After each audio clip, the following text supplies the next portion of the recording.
Hi lovers. Hi guys. How are you guys doing? It has been a while. I hardly make videos during the weekend, so you will have to forgive me because I'm a little bit way too busy with other things of my life. Um, but I made time. I want to talk to you guys about something, and we're going to talk about Pastor Phiri. Is it Phiri? If I'm not pronouncing his name, he will have to forgive me. But there are just specific things that I feel are important that we need to take out of Pastor Phiri's story. In case you don't know who he is a pastor. I'm not sure whether he's still practicing, but he is a pastor or he was a pastor, and he was married and he divorced, and he is now referred to as a man who's drinking alcohol way too much. And yeah, so yeah guys, I feel the need for us to discuss this, because so many times we are focusing way too much on the congregation or the people, that of the general people, but no one really want to address the pastors. No one really want to talk to people who are taking up responsibilities as pastors, and I feel we cannot keep quiet. Somebody have to say something. Someone out there will listen. So first of all, let me just say, this man was a husband. He had a wife, and the first topic that we want to discuss is putting God first, neglecting your family members, because based on his story, when he came out to give his side of the story, he actually admits that he was too busy traveling, but he didn't make time for his wife. Hence, the wife has been complaining that he's not making time for her, and they divorced, in a way. Yeah. um well, the first thing that I want us to talk about is just, as a pastor, working for God is not something bad. It's something really, really good. But this does not only come to people as pastors, but general public, all of us, to say that irregardless of what you do out there, the job, the responsibilities, our family must always be in the picture. All of us, being it as wives, being it as husbands, because we find ourselves in situations whereby sometimes people can be, him for instance, he took he was like, no, I'm going for church and traveling, and then he neglected the wife. She needed attention, and he was just not around to give the woman attention. However, we have people that also take up businesses, and we have people that go have friends, and they're just like up and about with the friends, but they're not really making time for the family members. And then I come to say that I think we have something to learn from the Pastor Phiri situation, when it comes to neglecting your family. And money is not everything, because there was a situation where there was a time when he said that he used to just give the woman money and then go. So there is something general topic that we need to learn something from there. But let us leave that. Let us move to the next one, which is him cheating on the wife, because he says that when he was not making time for the wife, he was also busy with other women. And as a pastor, these are behaviors that are unacceptable, because as a pastor, you are teaching people the ways of God. And you, of all people, you are into fornication. So we understand you are a human being, but I think it's about time we call pastors to order, because pastors are not really called to order. They are doing as they please, but they must then understand what responsibilities they're taking up, what chair they're sitting in, what um, organization they are representing, and what are the morals, what are the ethics, what are the principles, what are we following, what are we teaching the people. Because then as a pastor, you cannot expect people to do as you say if you yourself you are not adhering to the rules of the Bible. I think it's about time we call pastors to order and say these are unacceptable behaviors. If you are out there and you're calling yourself a pastor, then it's about time you live your life according to the ways of the Lord. You cannot call yourself a pastor and we are living in a world where the pastor is a human, they do make mistakes. That part we understand. Everybody is a human and they do make mistakes. But some of those mistakes are choices. They're not mistakes. Cheating is not a mistake. It's a choice. You really thoroughly think about it before it happens. And really we cannot be in a situation or in life where pastors are doing as they please to that extent. Okay? I feel the need to say, no, we need to call pastors to order. That is unacceptable. If you are going to sit in a chair of being a pastor, please be a responsible human being. Live accordingly, whether you are a man or a woman. And another thing that I wanted to discuss is that, okay, they divorced, okay? You divorced, okay, the wife divorced you, okay, the wife divorced you, you did not divorce, maybe you don't have a choice, hence the church, the marriage ends, okay. Well, I want to talk about turning into alcohol and substances, more especially alcohol, because he turned to alcohol as a coping mechanism, and he's a pastor. To my understanding, you being a pastor is that you deal with so many people that comes to you with problems, because a church is like a healing where people go just to heal themselves, just to heal themselves from problems of the world. And the pastors, normally we pray for these people, we listen to their stories. Now you as a pastor, okay, you are having problem, life comes crumbling on you, you have problems, you are facing challenges of life. As a Christian, as a pastor who calls himself a born-again pastor, you should understand where to go when problems comes. On your knees. On your knees.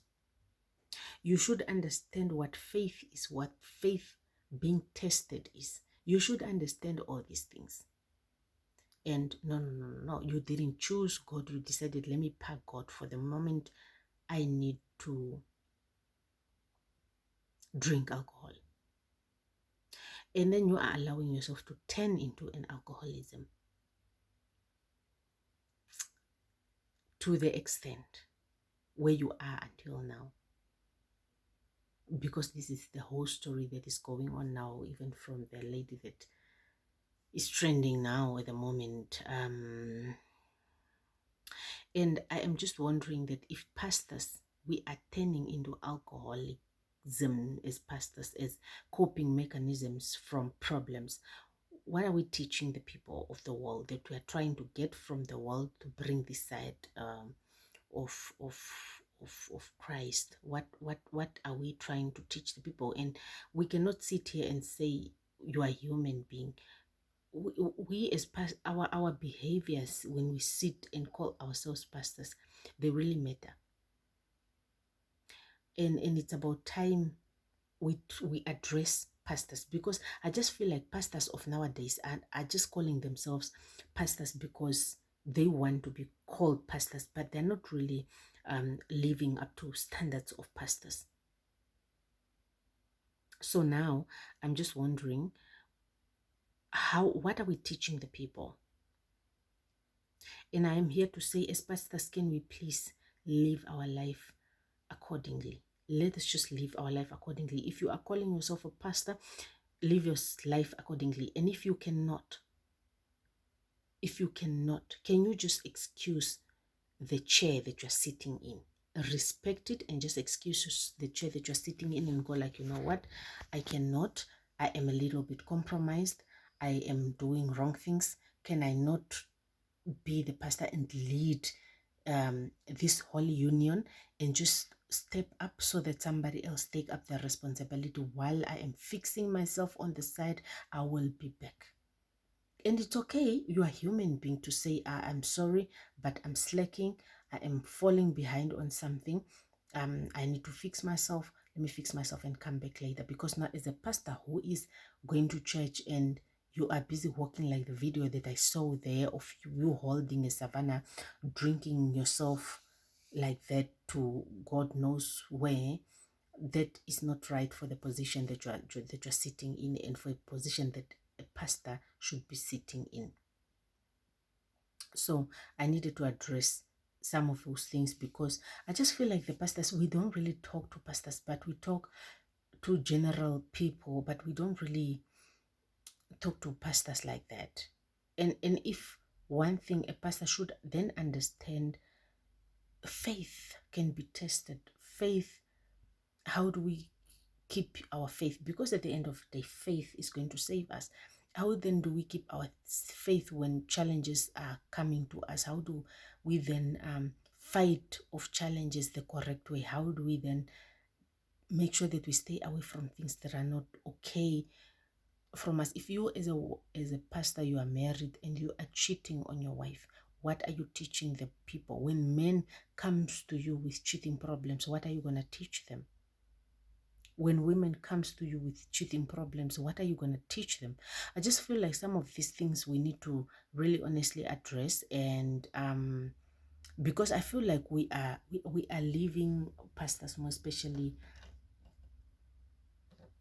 just do whatever they please, but they're sitting in chairs and children are watching and people are looking, and this is not how it's supposed to be. So I just felt the need to discuss this and really, really, really specifically speak to pastors that if you choose to be a pastor, please live your life accordingly. And if you cannot live your life according to how this union want us to be or to live, can you just excuse the chair? The chair should be respected. The chair is very important. The chair, when you choose to be in the chair, you must live your life accordingly.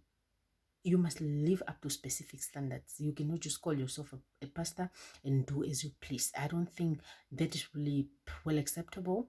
And I think it's about time people really addresses some of these things. Can we go back to normal, to order? Can we call ourselves to order and relive life back to normal? If you decide I am a pastor, be a pastor, live accordingly, and adhere to the Bible. Follow what the Bible is telling us to be, and just really, really honestly be a good example, man. You cannot be a pastor and you are being compared to people that did not repent.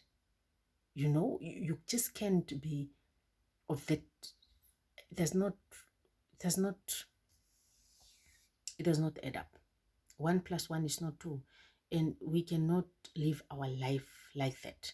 We are having too many churches and people are born again, but these too many churches of nowadays, they are, I don't know where they're leading people to, because if the leader is lost, how about the whole congregation? Where are you leading those people to?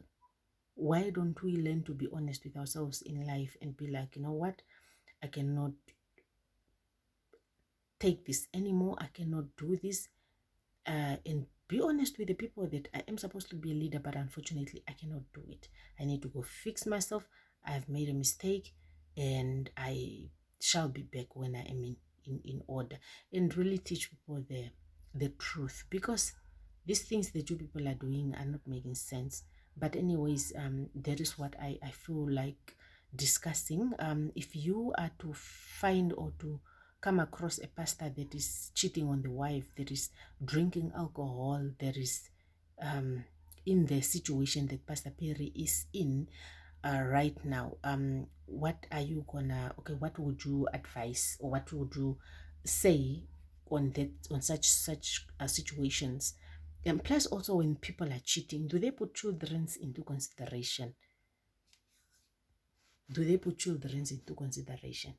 Because also in a situation, with what is going on right now, I don't really want to comment on what is going on right now because it does not really make so much sense to me. I just wanted to address the parts that I think are most important and are as general as they are. And a pastor can learn something from. If you choose to be a pastor, please stay away from things like this. Stay away, please, and just live your life accordingly. Yeah, I'll see you guys in my next video. I just wanted to say something on pastors because referring to making reference to Pastor Phiri's story. And yeah, guys, man, I was really in a way disappointed to see what's going on, though I don't really want to go into details with what's going on now. But yeah, we need to talk. We need to talk about it. We need to talk about it. We need to say something to pastors that are not living life accordingly. We need to. We understand we are human being. We make mistake. God's grace is sufficient for all of us, but we cannot walk around doing things on purpose just because we know God is going to forgive us anyways. More especially if you are calling yourself a pastor and you have people that are following you, you have people that are listening to you, you have people that you are teaching. If you chose to teach the people, can you just live your life accordingly? I think we should discuss that. Or else if you cannot, then just excuse yourself and allow somebody to step up who is able to live their life accordingly. Please do comment down below and give your opinions or on what you think about this whole stuff, the whole Pastor Phiri story. And yeah, guys, please do comment down below and do subscribe. I thank God and I thank you guys who have subscribed. I see we are picking up a little bit of a few subscribers. Yeah, guys, I'll see you guys in my next video. Bye.